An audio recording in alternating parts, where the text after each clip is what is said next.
My name is Lila Moore. I was 26 the day I found my mother's letters. It happened in the attic of a wedding venue I wasn't invited to as a guest. Technically, I was there. I wore the same pressed white uniform as the catering staff. I carried trays. I poured champagne. I smiled when the photographer walked by so she wouldn't crop me out later. I moved like I belonged. But not in the way that matters. It was my sister's wedding, or to be precise, my cousin's. Though we were raised in the same house, under the same roof, by the same woman, only one of us was allowed to use words like real or mine.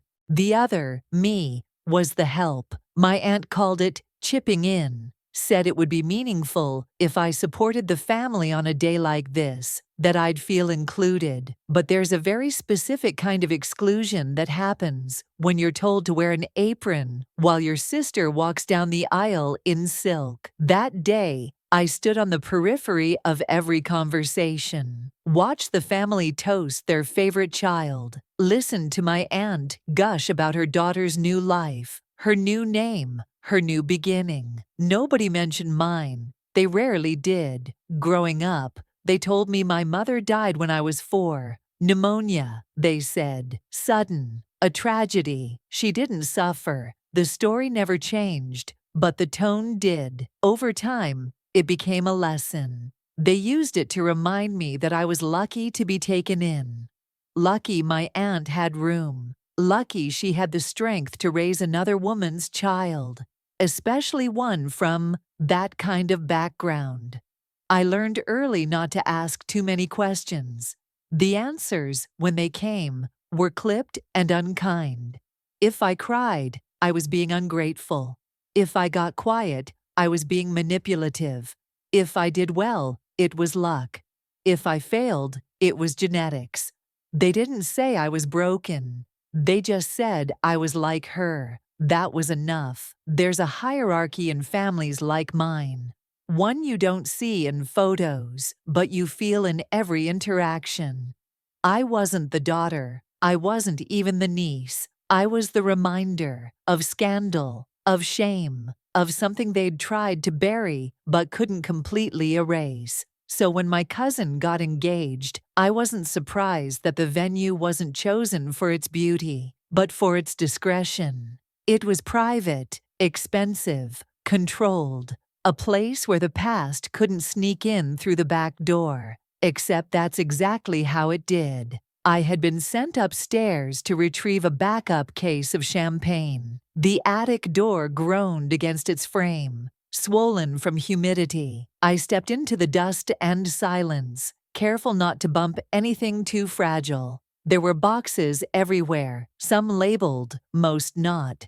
Childhood toys, old shoes, a folded stroller, a rocking horse missing one eye. And then, behind a stack of winter coats no one had worn in years, I saw a small cardboard box. Nothing special. A shoe box, the kind you only keep when what's inside is worth more than the packaging lets on. I don't know what made me open it. Maybe I already knew. Inside, there were letters, dozens, folded and yellowing. Some sealed, others soft at the corners, from being opened and read again and again. The handwriting on each envelope was careful, rounded, always the same name. Lila. They were all addressed to me and signed Mom.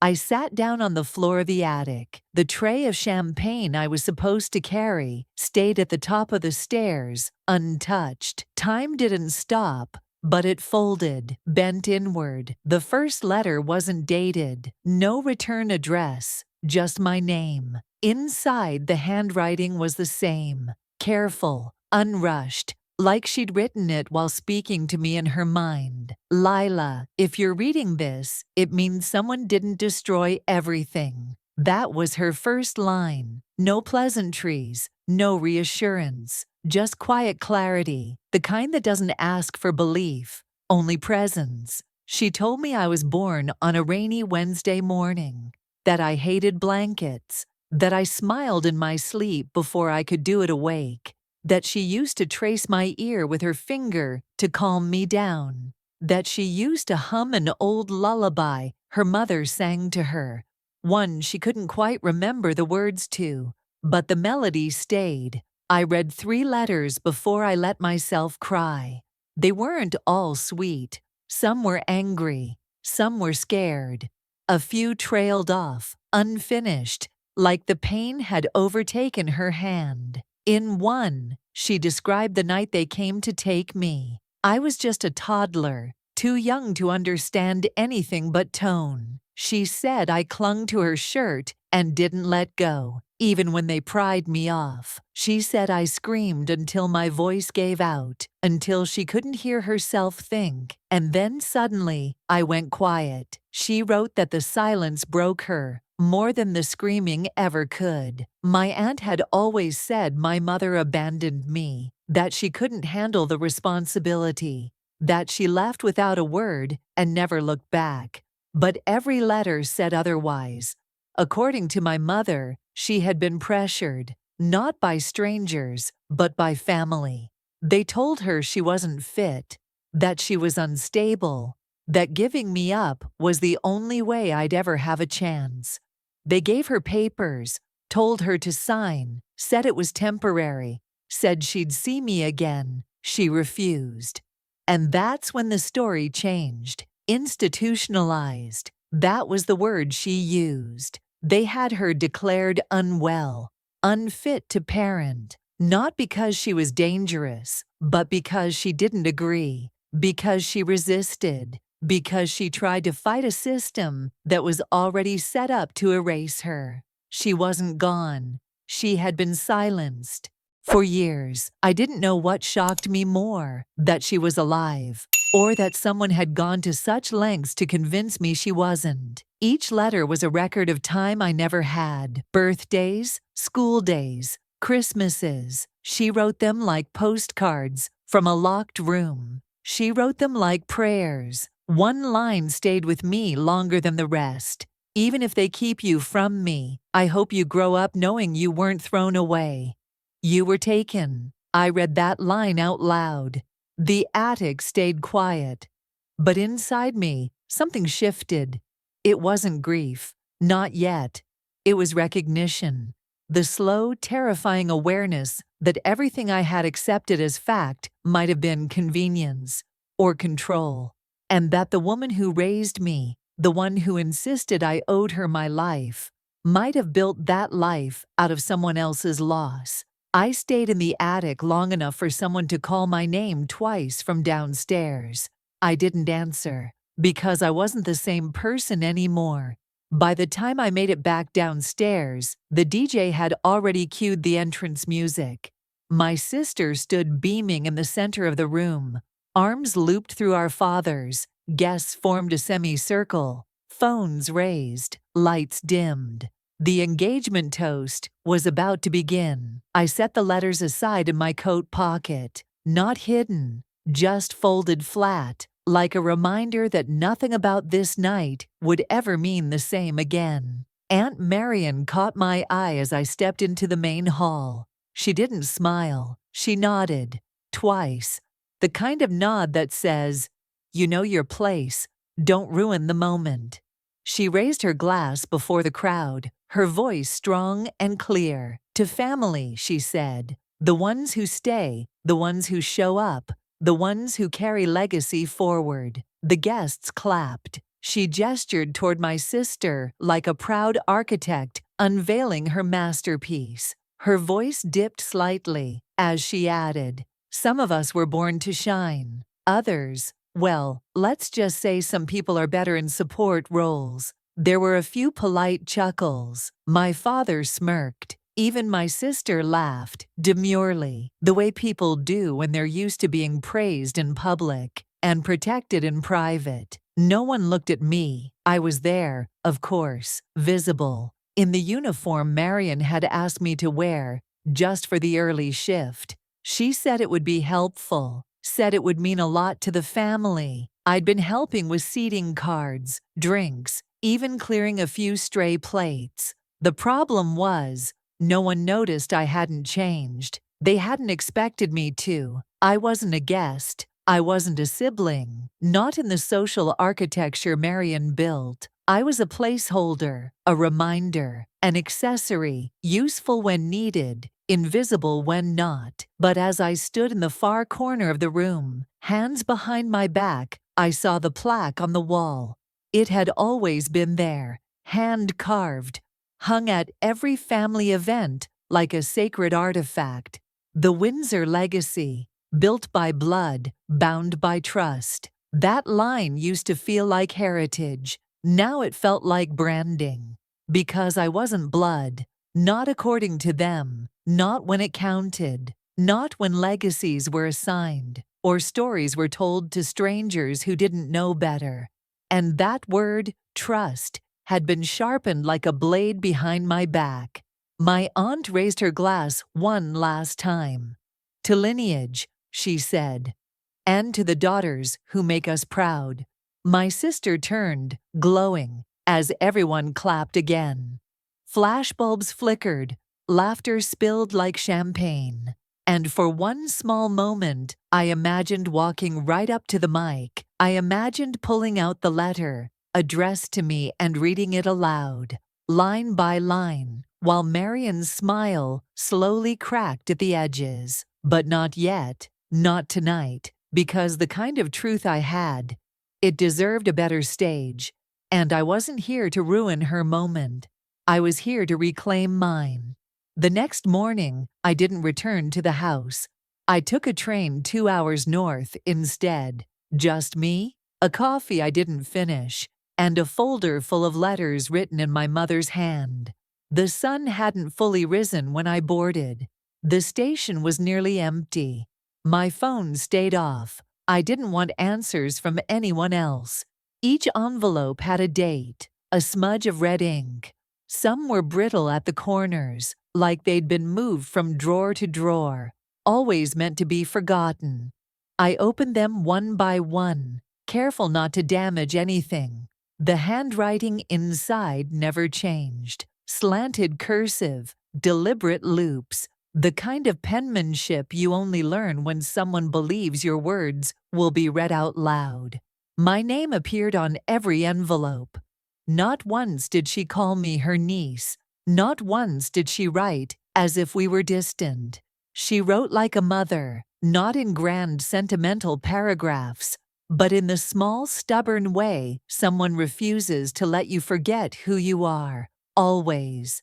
My dearest Clara, she told me about the snow that gathered on the windowsills, about a nurse who hummed lullabies in Spanish. She said the food was bland, the walls too white. Time moved like honey, she wrote, slow and heavy. She asked if I still liked red shoes, if I still curled up when I slept, if I remembered the sound of her voice. She never asked why I hadn't written back. Instead, she apologized. I'm sorry, Clara. I was tired.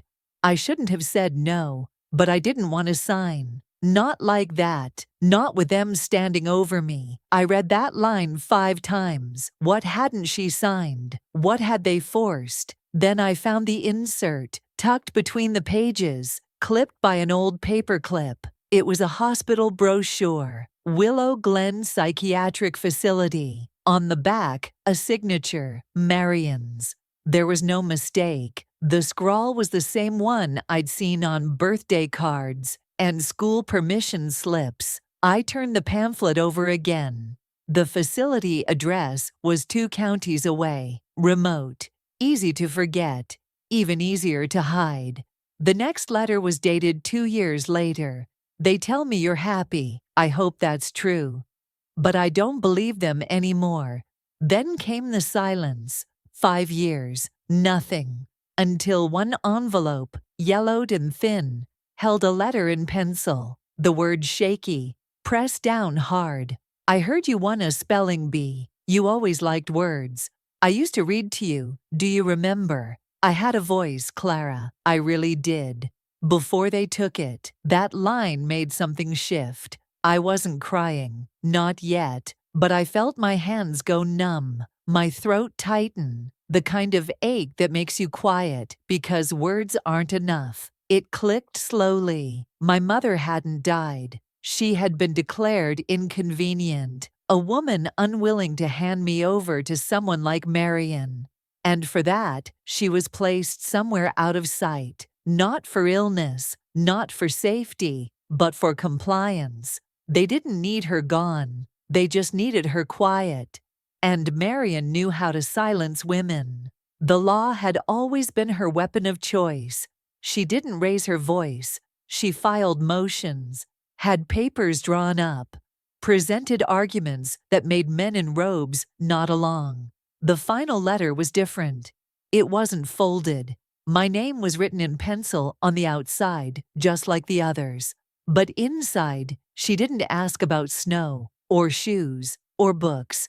She only wrote one line: "When you know who you are, don't whisper it." I stared out the window of the train as it curved toward the water, the folder on my lap, my mother's voice still in my hands. They had erased her, and by extension, me. But I had her words now, and I wasn't going to whisper. I didn't tell anyone I found the box. Not the aunt who raised me, not my cousins, not my sister, who was too busy trying on heels and screaming at the florist. I didn't even mention it to the groom, who still called my aunt Mom in front of people like it wasn't strange. Instead, I waited until the house was empty again, until the chaos of wedding week gave me space to sit alone on the edge of the spare bed where they told me to stay. The cardboard was soft at the corners. Water damage had bloomed across the tape. There was handwriting in black ink, faint and curling. Property of Maribel Elaine. I had never seen that name before. Not on any records. Not in any story they told. But the letters inside, every one of them, were signed Evelyn, the name she gave herself when they took everything else. Inside, there were at least 24 letters, neatly bound with string, then rubber bands, then brittle yellow ribbon, like someone kept trying to forget them, but never quite could. They weren't addressed to anyone else. They were all to me. They started in ink, then switched to pencil. Later ones were scribbled in crayon or the back of medical charts. Some were signed with her full name. Some just said Mom, but it was her voice, raw and pleading and lucid. Even when the paper shook, the words didn't. She wasn't unstable. She wasn't incoherent. She knew who I was. And worse, she knew what they were doing. They said it's better this way, that I'm not fit, that you'll grow up cleaner. I nodded so they'd stop yelling. But I never agreed. Never, not once. I didn't sign. I didn't say goodbye. That was letter number 3. I hear she cuts your hair short like hers. That she makes you call her mother. That she tells people I died. That's her story, not mine. That was letter number 8. You're turning 10 today. I haven't seen your face in 8 years. They say I should stop writing, that it's not good for my recovery, but you're the only thing that keeps me sane.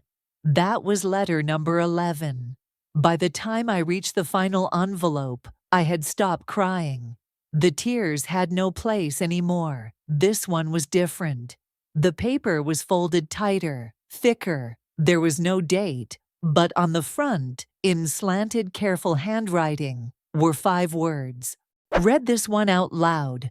She underlined it, and suddenly, I understood exactly what she meant. I didn't sleep the night before the wedding. Not because of nerves, not because of noise, but because I kept hearing her voice, my mother's voice, echo through the words she was never allowed to speak out loud. There was a rhythm to them, a strange kind of steadiness, even when the ink broke or the lines trailed off. It wasn't poetry. It wasn't elegant. It was survival. And it was mine now. I memorized every word of that final letter, not just the words, but the weight of them, the slow turn of each sentence, the pauses, the restraint, the parts where she could have begged, but didn't, where she could have cursed, but chose precision. She had written it like a scalpel, meant for one cut, one moment, one room.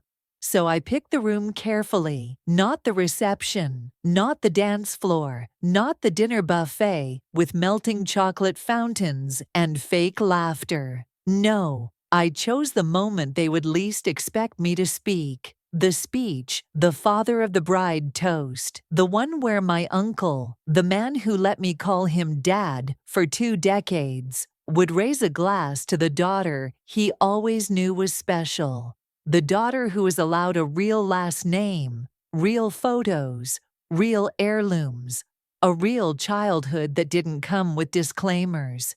That toast was their fiction.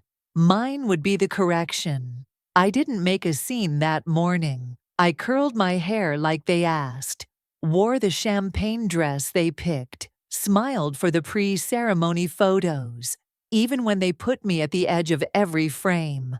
I held the envelope in my clutch the entire time, folded flat, pressed so tightly against my palm it felt like bone. The planner asked if I was okay. I told her I was just overwhelmed. She nodded sympathetically. If only she knew. I stood through the vows. I clapped at the kiss. I walked through the reception tent, smiling like I belonged there, like I hadn't been placed at a distant table marked extended family. And when the time came, when the mic was passed, when the guests quieted and the music faded, I didn't wait for permission. I stood. I walked to the front of the room, heels sinking slightly into the grass, and took the microphone before they realized I wasn't part of the plan.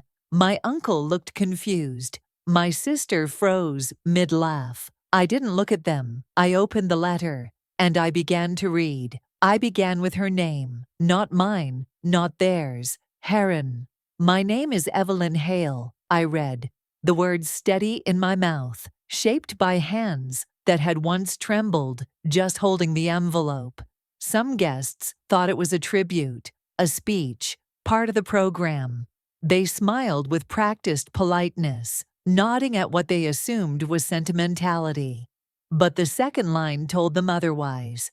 I was told to sign away my rights while sedated. I refused. I never stopped refusing. The smiles faltered, chairs creaked, forks paused in midair. I didn't look at anyone. I didn't need to. I knew what it felt like when truth enters a room that's been carefully staged with lies. It doesn't knock. It rearranges the furniture. I kept reading, her voice, her handwriting, passing through me. Each word a stitch in a wound I hadn't known was still open. Each phrase a small act of resistance against the story they'd written in her place. She had been kept in facilities my aunt claimed didn't exist. She had been denied visitation, legal counsel, even basic rights. All because she refused to declare me abandoned. My mother wasn't dead. She was erased, buried alive in paperwork and sedatives and signatures she never gave. And all this time, I was taught to be grateful. Grateful to the woman who stepped in. Grateful for the home that fed me lies on matching china. Grateful for the family that took me in after locking the real one away. The letters weren't chronological. They arrived in pieces, torn by time, smudged with hope. But they were hers. And now they were mine to deliver. Guests shifted. The air turned sharp, like the moment before a storm hits the windows. No one interrupted, not even my sister. She sat at the head table, veil pinned back, mascara holding steady, expression unreadable. As I read the final letter, this one was shorter, no return address, just a name scrawled across the front in a hand that had begun to tremble. For Evelyn's Evelyn. That was how she knew me, not by my adopted name, not by their narrative, but by blood, by bond, by refusal. The letter ended with a line that still echoes when I close my eyes. I hope when you find this, you're older than I was when I lost you. I folded the paper, not for dramatic effect, just to stop my own hands from shaking. And then I looked up. At first, no one moved. The silence wasn't awkward. It was grave, the kind that settles when something has died and no one has the words for it. Then someone stood, an old family friend, then another, a neighbor, a teacher, my cousin's girlfriend. One by one, they rose from their seats, not with noise, not in outrage, but with the quiet certainty of people who had just heard something that couldn't be unheard. They didn't say a word. They just walked. Not toward me. Not toward the head table. They walked toward the exit, past the cake, past the dance floor, past the carefully arranged centerpieces, with name cards that now felt like lies.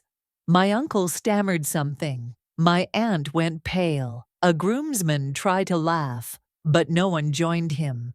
And still, the chairs emptied. The truth had entered the room, and the room could no longer hold it. I didn't speak to my aunt as I left. There was nothing to say that hadn't already been written. She didn't chase me. She didn't try to explain. She stayed seated, back straight, eyes fixed on the half-eaten cake, like if she stared long enough, time would undo what had just happened. But something else caught my attention as I passed the gift table. A small silver envelope resting near the bottom tier of a floral display. Unmarked, untouched, almost hidden, as if placed by someone who wasn't sure it would be seen. I don't know what made me stop. Maybe instinct, maybe closure, pretending to be coincidence.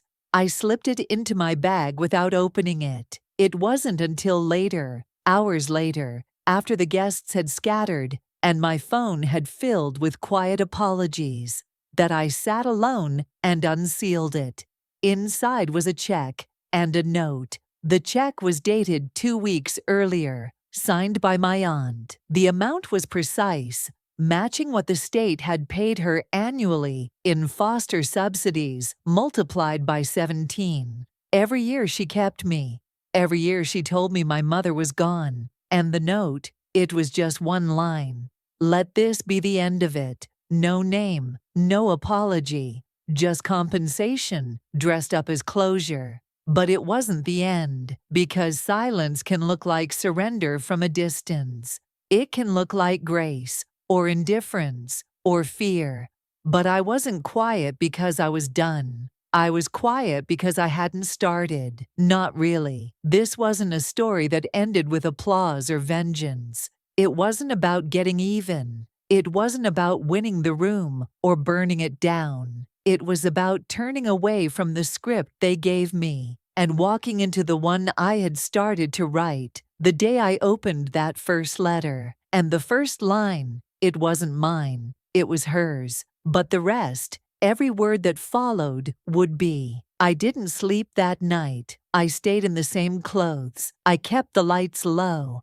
And I played the recording again. My mother's voice was nothing like I imagined. She sounded younger, not weak, never that. Just interrupted, like someone who had been mid-sentence for years and finally picked the words back up. Her accent was softer than my aunt's. Her cadence less sure. But beneath the tremble, there was something steady, something that survived. I never gave you up, she said. They told me I was unfit, that I was grieving too loudly, that I wasn't adjusting. But I wasn't adjusting to a lie. She spoke like she was still trying to convince herself it had happened. Each word careful, each pause like a wound. She talked about the hospital, about being moved for evaluation, about the paper they asked her to sign, how she didn't, how everything changed after that. They said I could see you once a month, then once every quarter. Then they said it was best for both of us if I let go. But I didn't let go. I just got quieter. I didn't cry, not during the recording, not after. There's something colder than grief, colder than sadness. It's the stillness that sets in when a story finally makes sense. Not because it's fair, but because it no longer shifts under your feet. That voice, her voice, became the center point of everything that had once made me feel wrong. The fights I couldn't win, the love I couldn't earn, the silence that followed every question I was never supposed to ask. It wasn't that I had no mother. It was that I had too many people pretending she didn't exist.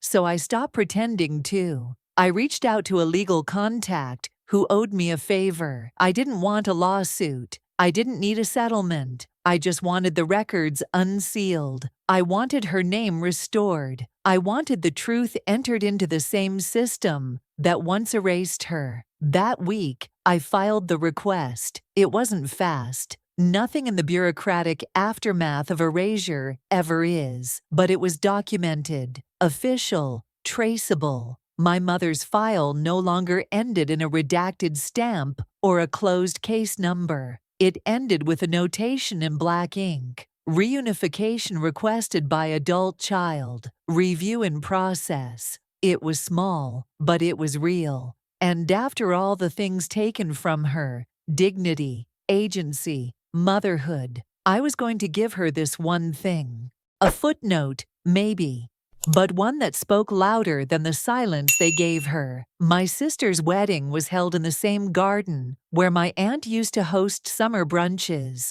Same white tent, same floral centerpieces, same folding chairs, lined up like obedience. No one expected me to attend.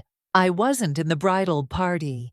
I wasn't mentioned in the speeches. I was seated at a table near the back, next to a cousin's +1 and a rented fan. But I wasn't there for decoration. When the father-daughter dance began, I stood, not loudly, not dramatically, just firmly. I walked to the front, past the rose-trimmed archway, past the curated smiles, and I took the microphone before anyone had time to decide whether to stop me. I didn't congratulate the bride. I didn't acknowledge the groom. I reached into my purse and unfolded a letter, my mother's last one. It wasn't addressed to me. It was addressed to the child they never let her keep. She wrote it 3 months before her death. She never sent it, but she kept it sealed, signed, and hidden in the spine of a medical binder, with a note that read, "In case she ever comes looking." The letter wasn't angry. It wasn't bitter. It was the kind of letter that ruins people gently, by saying exactly what they didn't think you knew. She wrote about the day they told her she was being relocated. She described the look on her sister's face, my aunt, when she signed the visitor's log for the last time. She named names, dates, diagnoses that were never hers. She apologized, but not for leaving. She apologized for surviving in silence, for hoping someone else would speak up first. And then she wrote one line that ended it. "If you ever find me, know this. Your name was never a secret to me. Mine was just a secret to you." I folded the letter back in 2 slow movements. I didn't look at my aunt. I didn't wait for the room to react.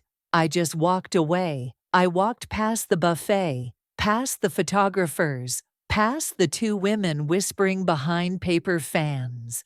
And I kept walking until the music started again, a little louder this time, as if someone had decided to drown me out. But it was too late for that, because the letter had been read. The name had been spoken. And for the first time in 27 years, I walked away from that family with nothing to prove, because the truth had already done it for me.